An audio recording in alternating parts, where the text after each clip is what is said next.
really what inspired you to start your business? Many people try to do general virtual assistant services and they do everything and all those particular things. But because I'm specialized, because I know the field, I don't see too many just specifically saying mental health virtual assistant. Meet Gaynell Langston, founder of Hire Gaynell and a true expert in mental health admin support. She's the go-to virtual assistant for therapists, counselors, and psych nurse practitioners. I'm trying to figure out how can I do it or format it. You know, like you're talking to people, you can't see them. And so how should this be? You know, how do I structure it? That's the part that I'm challenged with. It's always great to find any business, right? To find that niche that you feel like has the best potential to expand and grow your business. Because it seems like you have a great business plan. Any tax tips for people out there?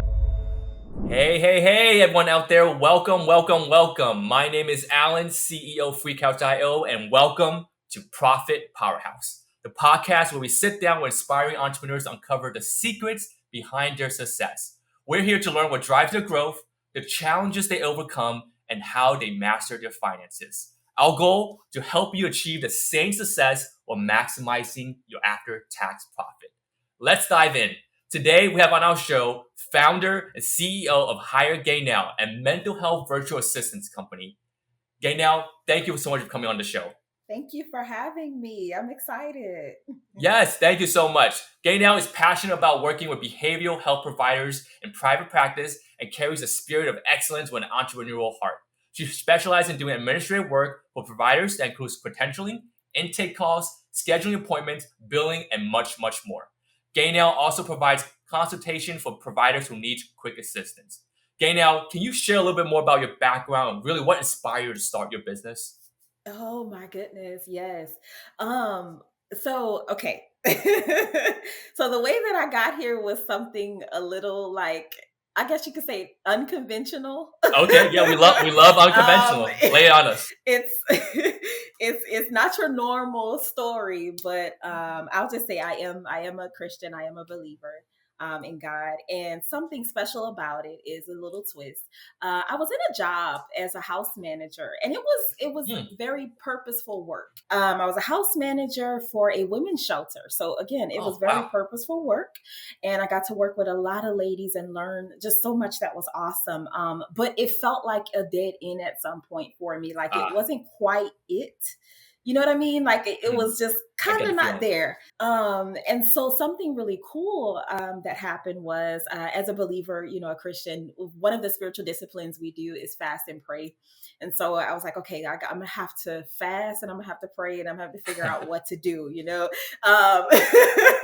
And so I literally did it. I will never forget. It was on a Friday. I went into a fast and I just started seeking and asking God, okay, what do I do here? How can I, you know, steer my career into something that's more purposeful? And that was the prayer, because I literally didn't know where to go, what to do. And it really felt like a dead end. So very direct, long story short, long story short, you know, I didn't get any answer on Friday, nothing on Saturday, but literally by Sunday morning, I just heard two simple words, and it was I cherish it to this day, but it was two words: office manager. And what I did was search on a line. I went on Indeed, actually, and I started searching for office managers in my area.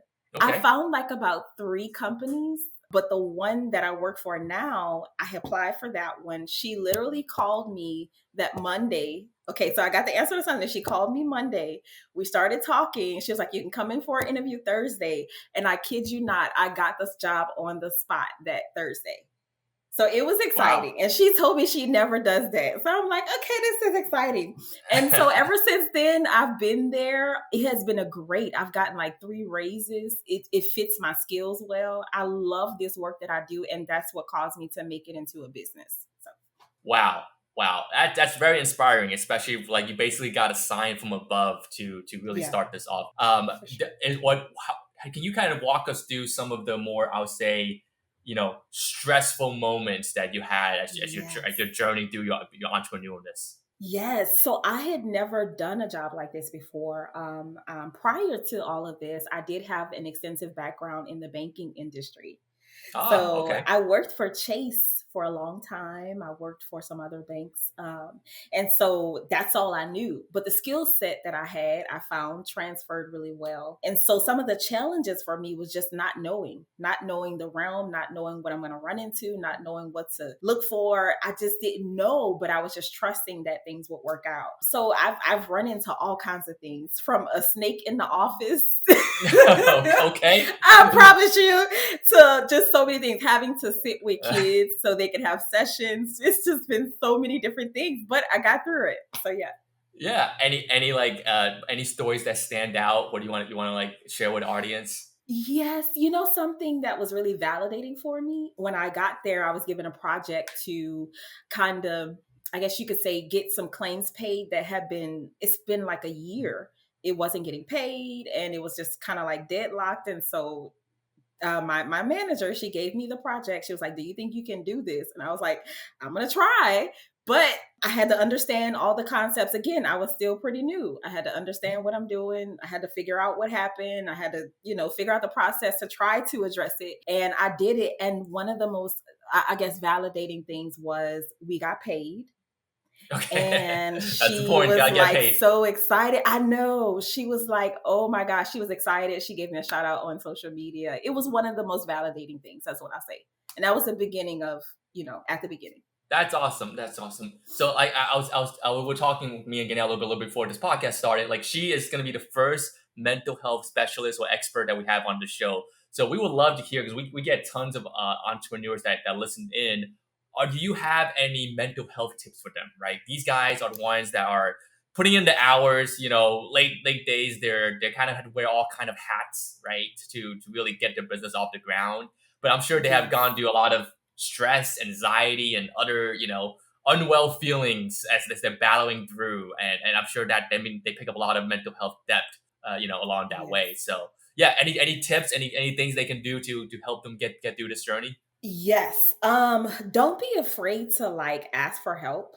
I'm just gonna be just straight with That's that, great. because a lot of times as an entrepreneur, I think we try to do everything on our own. And Yes. when you're starting up, you kind of have no choice to. But I would say don't be afraid to ask for help. Just tell people what you're doing, what you're going through. You will be surprised in saying that who knows who or who knows what, and they can get you what you need. So that's one. I will also say, don't be afraid to just start and just do the things. Also, more so than trying to plan and, oh my gosh, I can't do it till I get this and I can't do it till I get that. I literally was like, you know what? I'm going. You just go. I'm going. Yeah. And so that's an important factor. And then I would say, give yourself some grace. And what I mean by that is understand that you're going to make mistakes. We all do. Understand literally, you may reach a challenge. You don't know what to do, but it doesn't mean you can't get past that. And don't be afraid. I know fear is going to come, but literally fear lies. It does. You can do it. So that's the tips. No, those are wonderful tips. And I think a lot of time we get caught up in the moment, right? In the stress, or in how big the moment is. But when you take a step back, you realize, oh, this is just a blip, right? There's a lot more challenges ahead. If I let this one trip me up, then how can I face the rest of the journey, right? So those are wonderful advice, to take a step back and really reflect on where you are, right? And ask for help, right? At the end of the day, you can't do it all yourself. Some days, right? You got to be able to reach for help and get it sometimes. Yeah, and then since you are a new type of entrepreneurs on our show, can you kind of let us know what is your ideal candidate? Who are the ones that should be coming to you for help? That should be raising their hands, like, I need a Gaynell in my life.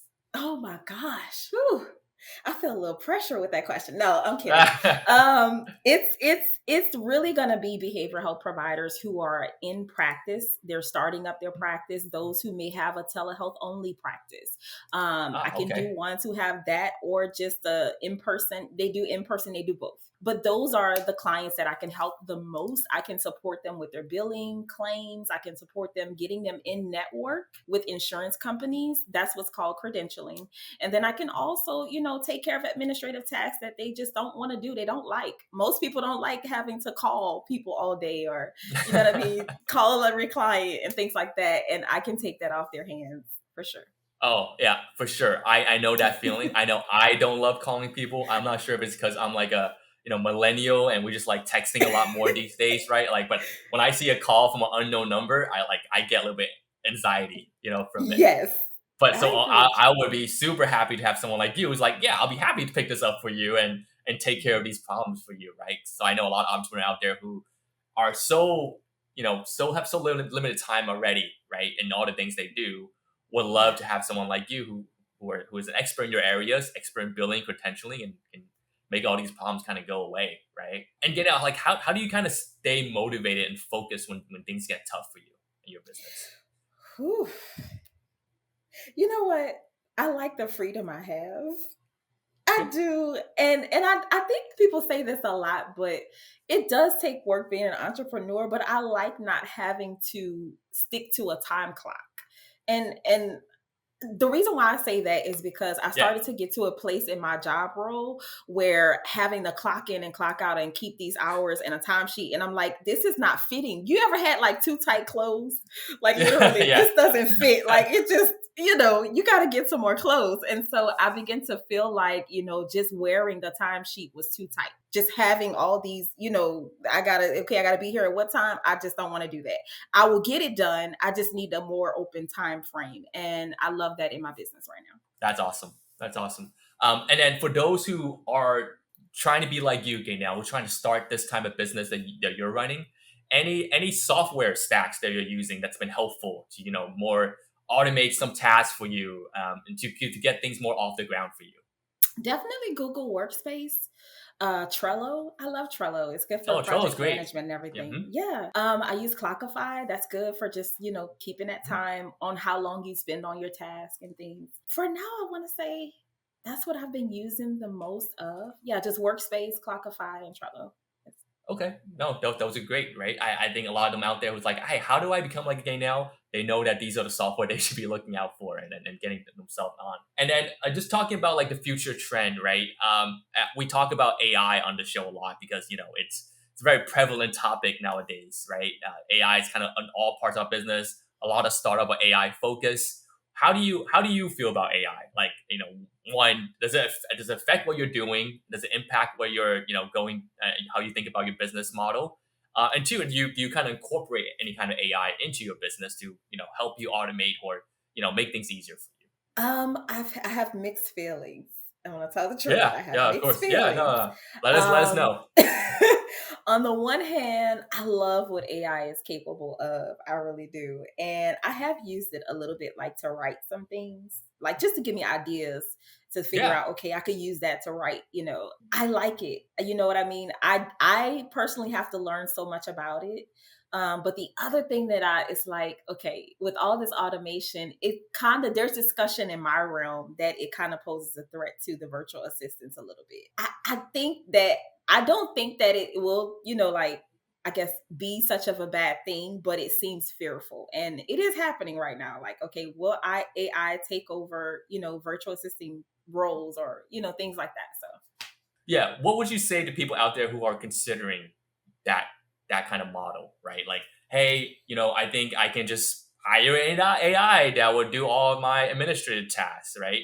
But I don't know. Like, to me, at least the forms I'm seeing, AI don't have a lot of those that interpersonal way of dealing with that's so things, right? good. I Right? Like agree.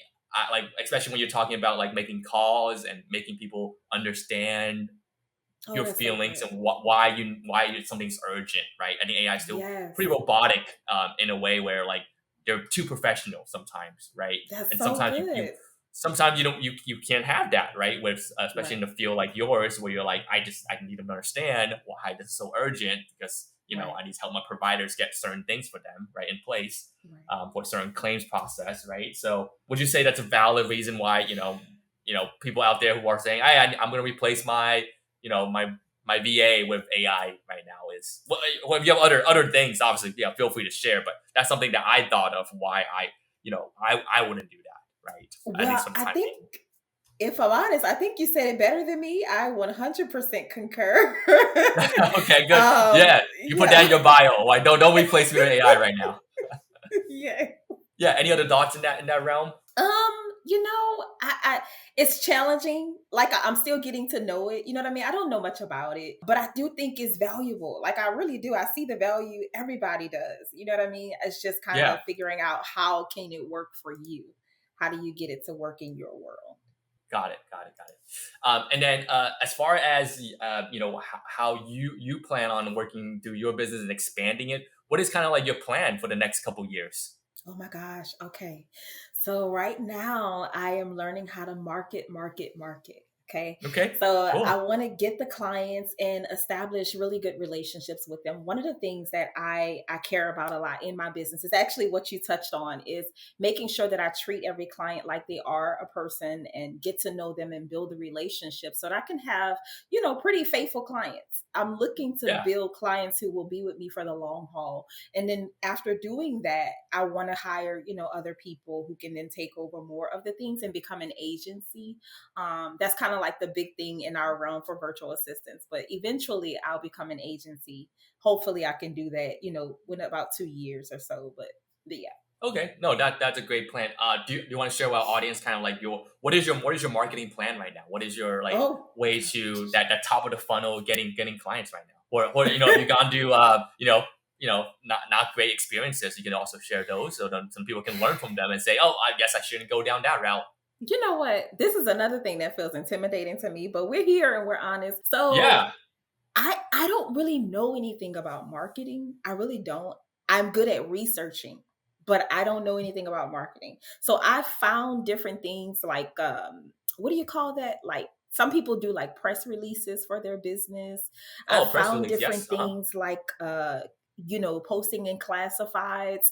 I've found little different things, and of course I know posting on social media and things like that, but my Right. my focus has been trying to do it with the least amount of money to spend because you just don't have that much starting up. And That's so very true. that's that's That's what very I've true. been doing, and that's what I found. Also trying to find what's good for your niche and your clients that you want and where to find them. And so I started searching like I was one of them. So I know in this realm what providers look for. So that's the places that Mhm. I'm searching to see if there's something there that I can market with in that realm. But that's all that I have right now. I don't know much about social media. I do posts, here and there, but I have a lot of growth. A lot of growth. I won't even, Yeah. act No. like I don't. Yeah. Yeah, let's talk through it. Like, have you tried like posting content of yourself, right? Just like they said, like this, right? Just yourself talking about what you specialize in, maybe like tips for providers, different ways that you operate. So I am flirting with the idea of doing it Mhm. on YouTube. Oh, okay, Um, awesome. Are you thinking that about feels starting a intimidating. channel? You know? I'm thinking about Okay. I it. know that's great. That's great. No, I So think that's like you said, you want to keep it as low cost as possible, right? And these days, yes. to post content, if you think about it, all you really need is your phone, right? Yeah. Phone and internet connection, right? These days, Yes. right? So so is that something? Is that like a New Year resolution right now? Is we're in 2025? Whew. It's on my mind pretty heavy. Like I'm trying to figure out how can I do it or format it. Like you're talking to people, you can't see them, and so how should this be? How do I structure it? That's the part that I'm challenged with. But yeah. Oh, so I can give you some tip that because Okay. where when we start our business we did a lot of that too, right? So one important thing is just like write it down, right? Like you said, and I think you said you use like Okay. AI to help you like come up with some ideas and topic structures and outline. That's great. That's great for Hmm. this, right? You kind of Okay. outline what you're gonna say, have a few bullet points for each of the points you're trying to make, and kind of reference Okay. it, right? As you're Okay. recording. There's different apps out there, like what they call like teleprompter apps. I don't know if you heard of those. I have not Basically, it would. heard. Oh, okay, great. Yeah, you can search for that in the app store or just online. But basically, it displays the words on the screen as you're staring at it. Right. If you think about it, you're Oh staring at your wow. camera right now, right, or your phone camera.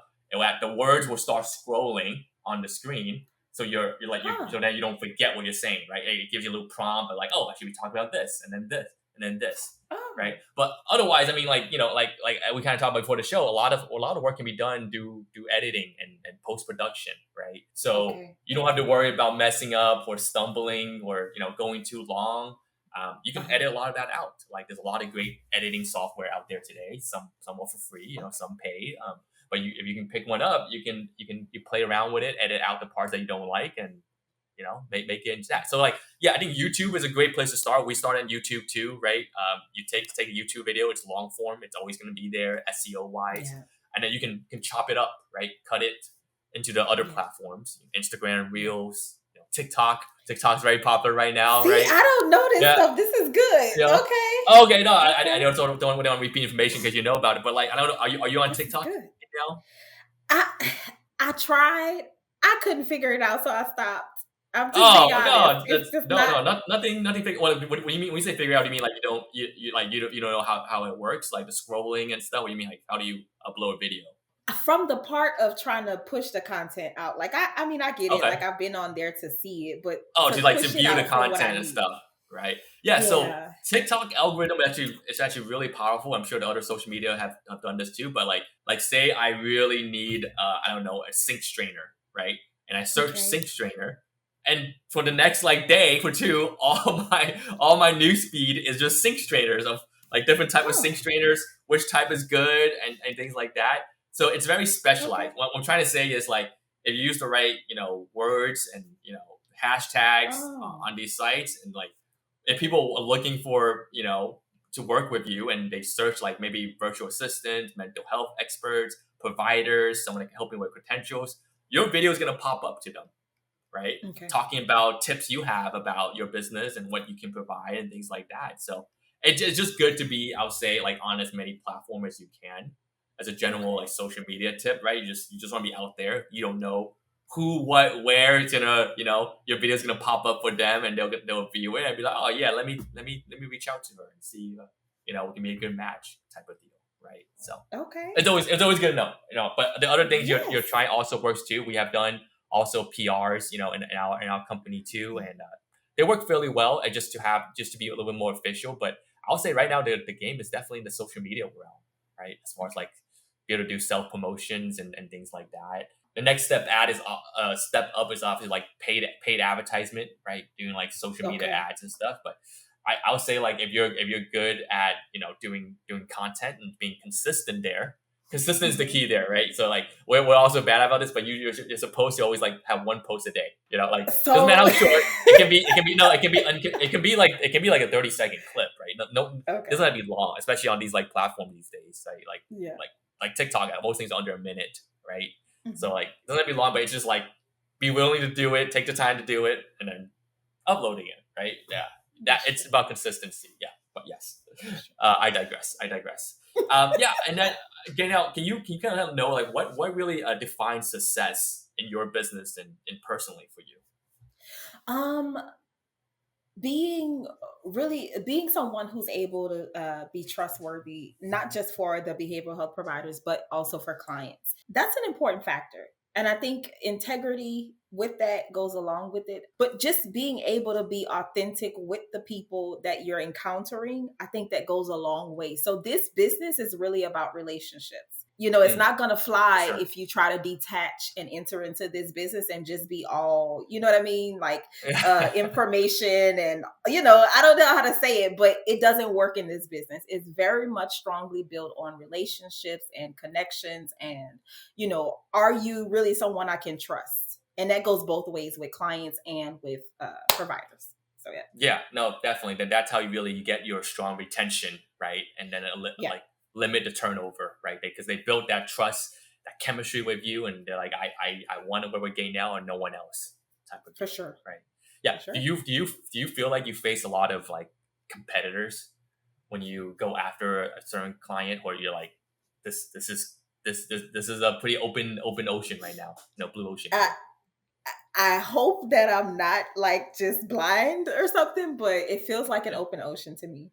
I don't. And the reason why I say that is because I already have the niche. You know what I mean? It's not something many people try to do general virtual assistant services, and they do everything and all those particular things. But because I'm specialized, because I know the field, I don't see too many just specifically saying mental health virtual assistants. You know what I mean? So it feels like an open ocean for me right now. So yeah. No, that's great. It's always great to find any business, right? To find that niche that you feel like has the both best potential to expand and grow your business. Because it seems like you have a great business plan going into 2025 here. Yeah, and I kind of want to turn the table now to kind of the other side, what this podcast is about, which is the finance side of the house, right? And I know, Gaynell, you have some questions for me too, and happy to answer these on the call too. But I would love to know, first and foremost, is how do you approach managing the financial side of your business? How do you handle Ooh. bookkeeping or taxes for your business? Can you just give us a little detail about those things?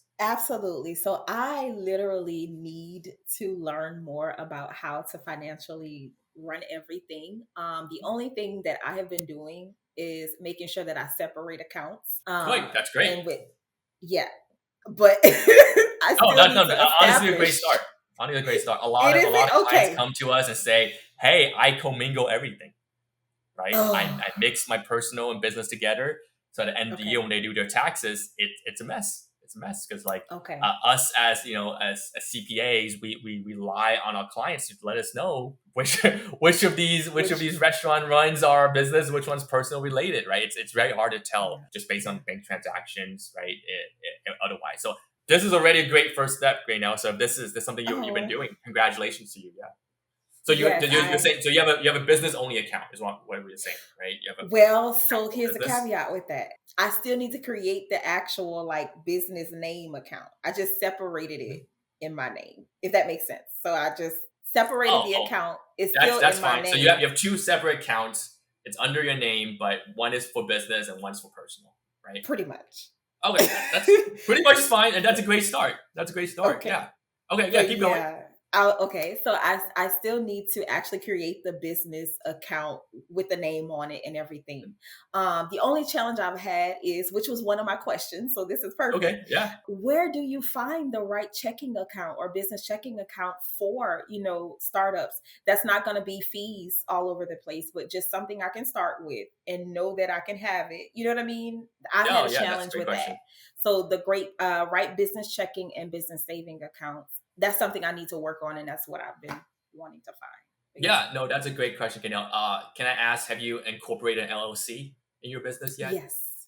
Okay, no, that's another great start, right? Having LLC is shows you that you're serious about your business and you want a business name to kind of represent yourself, and that shows Yeah. the bank that you're serious about your business too. So we actually have a blog article on this because I know a lot of people have questions about like business bank accounts that works for them. But Yes. I'll go over some of it on this call. So some of the ones I really like, one of the top ones right now is definitely Mercury. Oh, Mercury is a great banking institution, especially for startups who do the traditional route, haven't had a lot of success starting an account, but they serve basically entrepreneurs, startups. We bank with them too, right? They know what kind of business owners and startups want and need for them. okay. Basically, a very simplified business experience, business banking Yes. experience that connects well with a lot of like bookkeeping software, like QuickBooks Really? and Zero out there. Yeah, they have great connections with those. And yeah, as far as I know, it's free. I haven't been charged a fee, Wow. so it's free. It's free as far as like I think I don't quote me, but I do think there's some sort of like a little bit of a minimum deposit you have to put in on the first time, and it's like $1,000 or $2,000. But other Okay. than that, as long as you maintain that, it's free, right?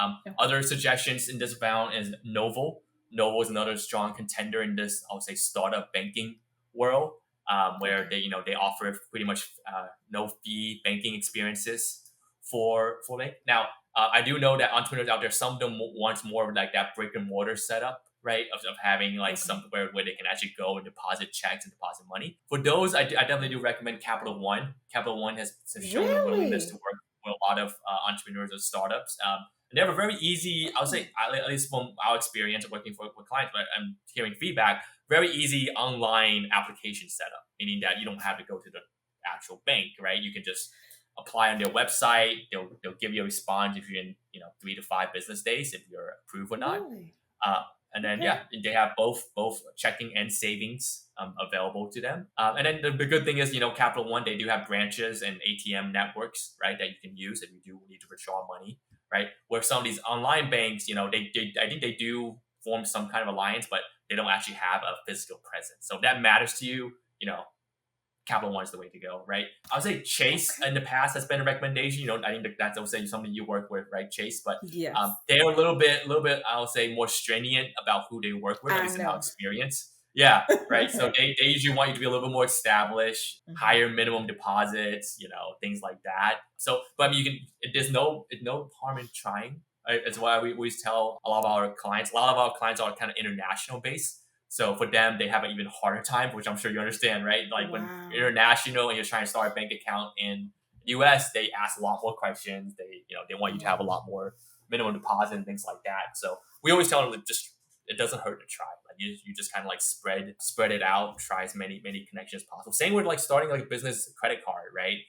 It's people love US business credit cards because they give so much cash back and points, right? You don't want to miss out on that because a lot of times entrepreneurs like we have on the show would be like, yeah, we use all our points to stay at 5-star hotels for free, or go on these business trips, right? All paid for with points and stuff. So it's very powerful to really start using a business bank credit card to pay for all your business expenses, turn them into points, and then you just kind of just make sure you can pay it off. As long as you can pay it off, why not, right? It's free points for your business when you run everything through your business credit card. So yeah, those are the recommended ones. So that's good. The online ones are like the Mercury and Novo of the world, and even Capital One in this regard. They're very easy to just go on their website, go do the online application process. It's not too long, if I remember, like I'll say 20-25 minutes max, filling it out. And then, you just kind of wait for a response. They'll maybe ask you a few follow-up questions, and then you'll be on your way to having a business bank account for your business. Okay. I have a takeaway. Yeah, no, for sure. And then again, like another follow-up question for you is like any tax tips for people out there? Any tax deductions that you have taken for your business in the past that you have like or love or anything like that you want to share with the audience? I have no idea. Okay. I'm sorry. I don't know. Again, obviously I need some type of tax professional's help, but I do my own taxes and I don't know, it's just mostly software. It's just mostly like TurboTax software or whatever. And you just going by the software, trying to input everything. I don't know. I'm not sure. Okay. No, that's cool. I mean, a lot of people start out using, their own preparation, own software, especially smaller businesses, right? That's totally cool. But like do you read the questions, right?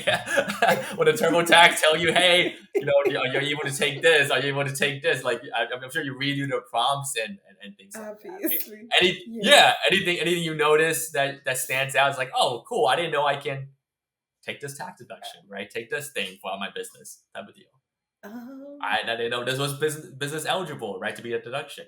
I mean, I guess I could say the meal thing. Like you can deduct meals. I remember seeing that as long as it's business related, exactly. If you pay for it. I saw that, which is pretty cool. I think there's I saw the deduction for having a home office, and it got really detailed, talking about the size of the space and, what are you doing in the space and different things like that. And so that's something that I appreciate because I have a home office. But those are really the ones, as I think back, that I could they stand out in my mind right now to remember. No, that's perfect. Home office is one that we love on the show, and a lot of entrepreneurs love because, post COVID, a lot of them start working out of their home, right? Yeah. I would say it's a very big one to take again now, right? It's your home office. If you can carve out a dedicated space for your office, like a room exclusively for business, it's huge, right? If you think about it, say you have 1,000 square feet apartment or house, right?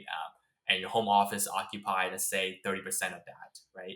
That's basically a 30% deduction of your mortgage for rent, all your utilities, right? Gas, electric, water, and some of your home maintenance costs, right? If you do any repairs or maintenance in your home, that can all be deducted 30% of that, right? So it's a big deal, especially if you don't have any other office that you work out of, and home is your exclusive office. So definitely take advantage of that this tax season that's coming up, right? Just a quick tax tip, right? Don't miss out, right? I know a lot of our e-commerce folks that get on the show. Some of them gets really smart, right? They use their entire garage to store their inventory, right? Because they don't have an outside warehouse, so they sell straight out of their garage, and they have a huge garage. And a garage is part of your home, and the square footage of that counts towards your home Oh office wow. that you have. Oh So wow. they have they can take a pretty big deduction in that. And even some of our content creators who like, film in their own home, right? Like give it kind of like home improvement things. They will say, yeah, they have a dedicated studio that they set up to film things, right? And Yeah. that is a home office and by the letter of the law. So yeah, just these things to think about how much of a dedicated space you can to your business as you grow, right? As you Yeah. map out your home. It's a Yeah. big deal. It's a big one to take. And these are the things where we're like, don't miss out on deductions you can take, right? Such as this Yeah. one, because if you don't take it, you're just giving Uncle Sam more of your money, right? Honestly, your It's true. hard-earned money that you make, you want to make sure that you're able to maximize your deductions and really keep more of your after-tax profits. You work so hard for it. Why give it away? It's true. Right? It's true. Yeah, thank you. And Gaynell, I know you have some questions for me, so I want to make sure I can also answer them for you on the podcast at the best of my abilities, right? At least Yes. the non-confidential Yes. ones. Let me see. Okay, so you answered the business checking thing. That was actually my number one question. Cool. And then, okay, tax filing. So this is the question. We're on tax filing. So is there like a threshold number for like startup entrepreneurs for where they have to report like quarterly, or should you report once a year? What should you do with that?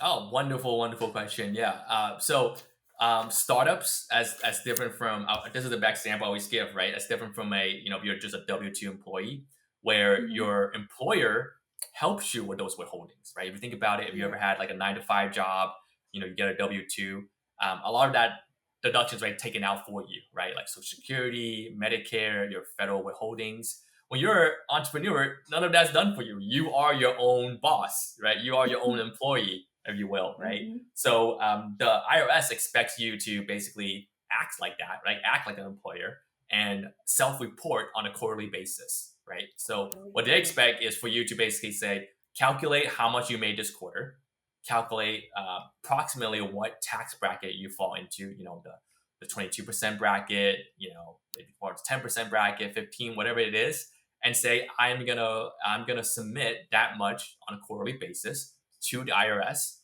as my withholding for the quarter. And you do this because if you don't, sometimes depending on how much you earn, right, for the year, the IRS will put a penalty for interest on your account because you didn't do these quarterly filings on time, right? So that's why it's important to do so. So if you do meet those obligations, it's really another benefit, right? Another benefit is no one wants to see a big tax bill at the end of the year, right? No one that sticker shock of OMG, I owe this much money, right? Yeah. Because that's like anxiety building. That's bad for your mental health, if you ask me, right? Yeah. So if you make these quarterly payments, by the time you get to tax time, if you've done it like pretty accurately, well, at least somewhat accurately, you should see either you might get a little bit of refund if you overpaid, right? Or pretty small bill because you already made these timely quarterly payments along the way, right, to date. So yeah, I think what a lot of entrepreneurs do is they, like you said, you open like a business saving account, right? Put the money that they expect to pay the IRS on a quarterly basis into that account, so then it's there. They're not going to touch it. They're not going to use it. It grows some interest, right? And then on a quarterly basis, they send that amount out, right? And therefore they can kind of save up that money along the way, right, to pay their tax bills. And yeah, I absolutely believe that this is the best way. One, you eliminate penalties and interest that you might have as your income grows, right, to the point where they decide to penalize you. And two, I think it removes the stress of tax time, of not knowing that you don't have a huge tax bill waiting for you, right? So that I would say, as we're in 2025 now, for listeners out there, this is something for you guys to get started on, right? Remember to pay your quarterly tax bills as an entrepreneur. Reduce the stress, so you don't need to go see a mental health specialist, right? And then it also eliminates any kind of like extra money that you pay. But that's a great question, Gaynell. Yeah, I think it's very important for folks out there to know that is the way to do it. Yes. Okay. That helps a lot. That helps me a lot. Okay. Cool. And then the Yeah. other thing. Any other questions? Yeah. Okay. What should we be looking for in seeking a CPA or a tax professional? Like, what should we look for? In that area? Yeah, that's another great question, Gaynell. So I would say it's very much the same as what you look for like clients you work with. It's just good repertoire, good chemistry, good relationship, someone you can trust, right? But Okay. also importantly, just like what you mentioned about niching down, someone who specializes in your industry, right? So like for us, like Okay. in Free Cash Agency, we only work with online entrepreneurs. We specialize, our firm in that. We specialize in giving them the tax savings in that realm. And that's very important. Okay. Like the tax code is vast. It's written like fine Hmm. print. No one really want to dive in and think they know 100% of it, right? Anyone telling you that is probably lying to you, right? Trying to win your business. But that's why we specialize. We specialize in the 20% of that tax code that gears towards business owners and say, we're going to make sure these guys that we work with, we're taking care of them. We're making sure they're maximizing their tax savings in every way possible, right? So work with someone that has, your type of business and industry, right? That Okay. understands you, right? That speaks your lingo, right? I know a Okay. lot of time when we get clients that come to us, we're like, yeah, I work with this accountant or CPA. They have no idea what anything I talk about marketing related or anything I talk about e-commerce Oh, related, and they really don't understand my business and how to handle it, and that's frustrating, right? When that you're is. teaching the accountant or CPA more than they should be teaching you about how to get the tax planning and savings out of Oh, it, wow. right? Yeah. And so same thing, right? If you just work with a general VA that has no idea about mental health related topics, That's they're true. not gonna know how to handle any of the things, That's right? very So you good. see what I Yeah. mean? See what I mean? So Yeah, I yeah, do. that's why they should work with Gaynell, right? And Yeah. anything related to that. So Yeah. cool. That was able to answer all your questions on tax Um, finance? Those are all great, by the way. Thank you. I have, I guess, okay, I guess I could add one more. Yeah, hit me. Thank you so much for this.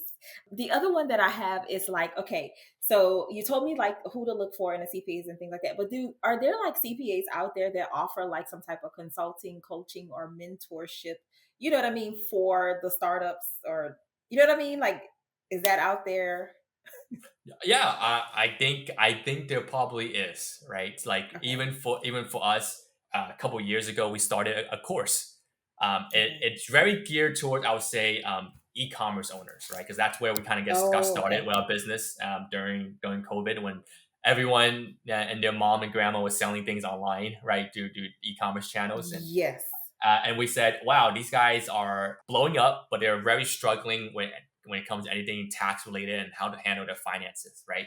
So we started a course called Tax Free Ecom, and it's basically a self walkthrough, self talk course that says, here's the 1, 2, 3 ABC basics about taxes, about bookkeeping, Oh, about that's good. how to do tax planning, and how to think about the future when you want to exit your business and things like Hmm. that, right? So yeah, I'm pretty sure there are a lot of those resources out there. You can just like search for them. That's geared towards just teaching startups and entrepreneurs about how to handle their business and things like that, right? Because I think it's super important education, and part of the reason why we started our YouTube channel is to do the same thing, right? So we put out these videos to say, let's cover a topic that we hear about, like these great questions that you Yes. asked me on the show, that says, let's address these more extensively, right? Because like I answer these questions on this podcast, but it might not address every single nuances and areas about your industry, your area, right? The branching off the question. So we try to make a video that kind of more encompassing and answer these questions for folks. But then we get comments. We're like, okay, let's make a video about this comment, right? And then Yeah. and help these folks with their specific questions. So yeah, I'm sure there's tons of resources out there, Okay. to educate, because it's a super important topic. It's something you want It to is. kind of get ahead of, right? And don't fall behind on, right? Mhm. We have entrepreneurs come to us that says, I haven't done my taxes in 5 years. What do I do? I'm like, Ooh. should have done it. Should have done about this 5 years ago. But I didn't say that, right? But it is important to. But no, it is, because if you don't do it step by step, you just get hit with a ton of unnecessary penalties and interest, right? For all the Yeah. misfilings, missed tax payments you made, and no one want to pay more money than they should, right? And Right. so it's good to get a jump ahead, get a CPA to understand your business, and really help you walk you through it, right? I would say someone in your situation okay now, is a self talk course is probably step one for you.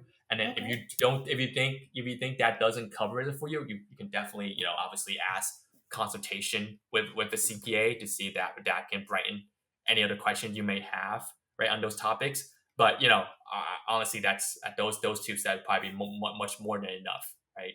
In one situation. And by the time you realize your business plan, you might be like, well, I actually just don't want to handle any of these things myself anymore. Let me just outsource and hire out, and then I can worry about growing my business and someone can take care of all my finance and taxes for me, right? At that point. That's what I And then want to and then do. you feel like you feel like you made it, right? At that point. So Yes, that's what I want to do. It is for sure. awesome. Okay, now we're on our final part of the podcast now, and at this point, we always ask the same question, which is called a final advice section, right? And it basically says that if you can give one piece of advice to someone just starting their entrepreneurial journey, what would it be, right? It can be like three simple steps to get started. 3 ways that I have overcome, things in my life or journey to do this business. But just those people who are out there who are still hesitant, right? Who are like, I'm not sure I can do it. I'm not sure if I'm the right person that, can do this. What are these 3 or 1 or 2, however many you want to give the audience advice that they can take with them that motivates them to say, I'm ready to start my entrepreneurial journey today? I guess the one piece of advice that I would say is it's never too late to start. Starting is better than doing nothing at all. Starting is literally easier than you think. And it can all just be with a word of mouth saying, hey, I'm doing this XYZ, and you may get a client just like that. It doesn't, you don't have to have all of the bells and whistles to function. Just get started, and then you can purchase all those bells and whistles. But starting is the most important thing. I think a lot of people get stuck. They have fear. They don't know what to do. And then they just stop and just do stuff. You know what I mean? This is my business. This is what I want. Tell people and do stuff. Do something and tell others. And before you know it, you might have a client. That's wonderful. Yeah. So I think the advice is just, it's never too late. Don't think your, age is a factor, for example, right? And the second thing is just don't feel like there's so many blockers, right? Start small, start now, and just begin. Get that first client, and then you have momentum, right? Which is, I think, a great advice in the service industry, right? That first client is so important, right? That it gives you that confident boost to get everything else going. It does. So, thank you so much for appearing on our podcast. It's been wonderful talking to you. One last thing is, Gaynell has a special promotional shout out that she would like to give to the first 10 audience that click on the special link that we're going to have in our show notes below. Gaynell, do you want to talk about what that is for the folks out there? Yes. Thank you so much for having me on the podcast. I really enjoyed it as well. And so, yes, it is. I do credentialing services for professional providers, mental health providers who want to get in network with big insurance companies like Blue Cross Blue Shield and United Healthcare. And so I am offering those who will come and purchase 3 insurance panels, I will give them a 4th one free. But they have to mention the Free Cash Flow podcast, Free Cash Flow Agency. So, Awesome. Yes, if you mention Free Cash Flow when you go talk to Gaynell, she'll throw in that 4th insurance panel absolutely free. So I think that's a great deal. Gaynell, thank you so much for appearing on Profit Powerhouse. It's been wonderful to have you on. Like you said, you're the first mental health specialist that we ever had on the show. So we celebrate you. Happy New Year, and thank you for being here. Thank you. Happy New Year. Thanks, everyone.